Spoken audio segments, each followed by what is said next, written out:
Hello everyone, আসসালামু আলাইকুম। আমি একটা বেল নিয়ে এরকম খুঁচিয়ে চপস্টিক দিয়ে খাচ্ছি, আর এটা খাওয়ার জন্য জাবের পুরো পাগল হয়ে গেছে। আবার আমি প্রথমে ওকে দিচ্ছিলাম, কারণ এইটা মাত্র আমি গুলালাম মরিচের গুঁড়ো, পাঁচফোড়ন, লবণ দিয়ে। ওর মুখটা দেখুন, মানে দেখার মতো হয়েছে। তো তারপরে আমি আবার খাচ্ছি, ও বলছে যে না ঝাল, ও আর খাবে না আর কি। তো জুয়াইরা মাদ্রাসা থেকে এসে জাবেরকে গোসল করিয়ে দিয়ে গেল আমার কাছে। কোথায় কেটে গেছে দেখি? চিন কেটে গেল, চিন। আরে চিন কেটে গেল। চিন পাউডার দিব। এইটা কে রে? এইটা কে রে? এটা কে? এটা কে রে?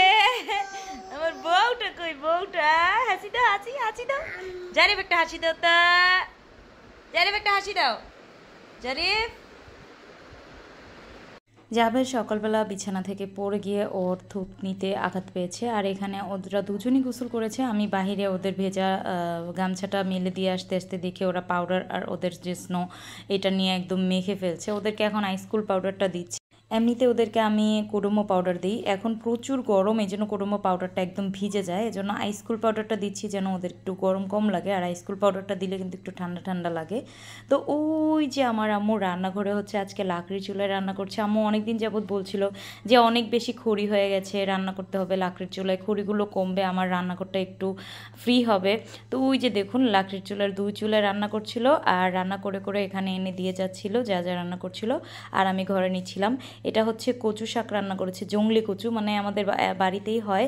আর এইটা হচ্ছে চ্যাফা শুটকির ভর্তা। আম্মু ভর্তা করে হচ্ছে তেলে দেয়, তাহলে এটা 2-3 দিনেও কিছু হয় না, একদম ভালো থাকে। যেহেতু আম্মু একটু ভর্তা ভাজি এগুলো পছন্দ করে বেশি, মুরগি গরু এগুলো পছন্দ করে না, খেতেই চায় না, খালি ভর্তা, খালি ভর্তার তেল, খালি শাক সবজি এগুলো।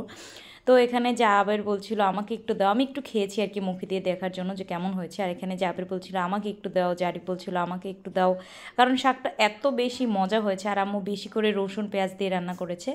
আর কচু শাকটা জংলি কচু যেটা, এটা একদমই মানে একদম ভর্তা হয়ে যায় আর কি রান্না করলে, একদম মিহি হয়ে যায়, মেহেন্দি মেহেন্দি বাটলে যেরকম হয় না সেরকম। তারপর আমরা এখন খাওয়া দাওয়া করবো। আর জাবের আমার আম্মু যেহেতু লাকড়ি চুলায় রান্না করছিল, গরম অনেক ওইখানে, অবশ্য চার্জার ফ্যান নিয়েই রান্না করছিল। তো আমি আবার একটু ঠান্ডা এক গ্লাস পানি নিয়ে মাকে দিয়ে আসতে গিয়েছি। ওখানে আবার চাচি দাঁড়িয়ে আছে। আসলে গ্রামের জিনিসগুলো, মানে গ্রামের সম্পর্কগুলো এমনই, এক যা রান্না করলে আরেক যা এসে দেখে যে যা কী রান্না করছে, বা জায়ের গরম লাগছে এসে আম্মুকে বকা দিচ্ছিল যে আপনি লাকড়ি চুলে কেন রান্না করছেন। মানে আমার চাচা জ্যাঠা, ওরা মানে 5টা জেঠি চাচিরা, এত মিল মহব্বত ওদের ভিতরে, মাশাআল্লাহ। একজনের বিপদে আরেকজন একদম ঝাঁপিয়ে পড়ে, একজনের কষ্টে আরেকজন চোখের পানি ফেলে দেয়। এই জিনিসটা আমার কাছে অনেক ভালো লাগে। ওরা সবাই অনেক বেশি ভালো, মাশাআল্লাহ। আর এখানে আম্মু দেশি মোরগ রান্না করেছে, শুটকি, আর হচ্ছে এই যে কচু শাক, আবার রান্না করেছে টক, কারণ আমার আম্মু বললো যে আমি তো মুরগি খাবো না, এই জন্য টক দিয়ে ভাত খাবো। এখানে জারিফ আর জাবেরের জন্য, জুয়াইরার জন্য আমি প্রথমে ওদেরকে কচু শাক দিয়ে খাইয়েছি, তারপরে মোরগ নিয়ে নিলাম। এটা হচ্ছে আমার আম্মুর পালের মোরগ আর কি। মোরগ 4টা হয় সবসময়, আল্লাহর রহমত, আল্লাহ 4টাই গুনে গুনে দেয় 4 ভাই বোনের জন্য। যেহেতু আমার আম্মু খায় না, এজন্য আমাদেরকে একটা দেয় প্রথম সময়, বড় আপুকে একটা দেয়, বড় ভাইয়াকে একটা দেয়, আর ছোট ভাইয়া আসলে রান্না করে দেয়। এরকম করে আর কি মিলেমিশে সবাই মিলে খায়, দেয় আমার আম্মু। তো এখানে জাবেরকে আমি দেশি মুরগির কলিজা খাওয়াচ্ছিলাম, আর হচ্ছে মোরগের কলিজা, আর জারিফকে খাওয়াচ্ছিলাম। এদিকে জাবেরকে দেওয়ার পর জারিফের মুখের অবস্থাটা দেখুন, মানে ওকে কেন আমি দিলাম না, ওর এরকম ফেসটা দেখলাম আমার যে হাসি পায়। ও এখন ওকে আমি কেন দিলাম না, ও বলছিল মাম দেও আমাকে, আমাকে মাম দেও, আমাকে কলিজু দাও, আমাকে মাম দেও। তারপরে ওকে আমি কলিজু দিয়ে দিলাম, ও কলিজু খেয়ে মহা খুশি। তারপর ওদেরকে ভাত মাখিয়ে খাইয়ে দিচ্ছি। এখানে জারিফকে আমি আগে কেন লোকমা দিলাম, ওই যে ওইটার অবস্থা দেখুন, মানে কি যে একটা অবস্থা, আমি পুরো একদম কার্টুন ঘরের ভিতরে, মানে কার্টুন দেখতে হয় না, মানুষ মোবাইলে কার্টুন দেখে আর হাসে না, এরকম আমার কার্টুন দেখতে হয় না। আমার ঘরেই আল্লাহ 2টা কার্টুন দিয়ে দিয়েছে, ওদের কাণ্ড কাহিনী দেখলে মানে হাসতে হাসতে একদম জানতেস পাতা।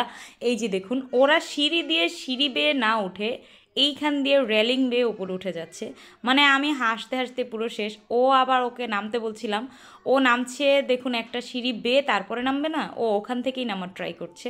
মানে কী যে একটা অবস্থা আর কি। তো ওকে আমি সুন্দর করে হাত ধরে নামিয়ে দিলাম, তারপর জারিফকেও নামিয়ে দিলাম। মানে একজন যা করবে আরেকজন তাই করবে, আবার একজনকে কোনো কিছু দিলে আরেকজনকে ছাড়া খাবে না এরকম। তো বিকেলবেলা আমি আবার পরোটা ভাজছিলাম, অন্ধকারের ভিতরে পরোটা ভাজতে গিয়ে পরোটার জীবন যৌবন আমি একদম তেজপাতা করে দিয়েছি। এই যে দেখুন, কারণ রান্নাঘরে এখনও পর্যন্ত আমাদের লাইট লাগানো হয়নি, আর আমাদের যে লাইটগুলো ছিল সেই লাইটগুলোই এক সিস্টেমের, আর রান্নাঘরের লাইটের যে সুইচটা দিয়েছে, আই মিন লাইটের কি বলে সকেট নাকি, ওগুলো এক অন্যরকমের, মানে নতুন অন্যরকম বাতি কিনতে হবে। তারপর রেডি করে ফেললাম আমি আমার পার্সেলগুলো। এখন মাগরিবের আজান হয়ে গেছে আর এখন পার্সেল রাতে নেই। ভালো থাকবেন সে, ভালো।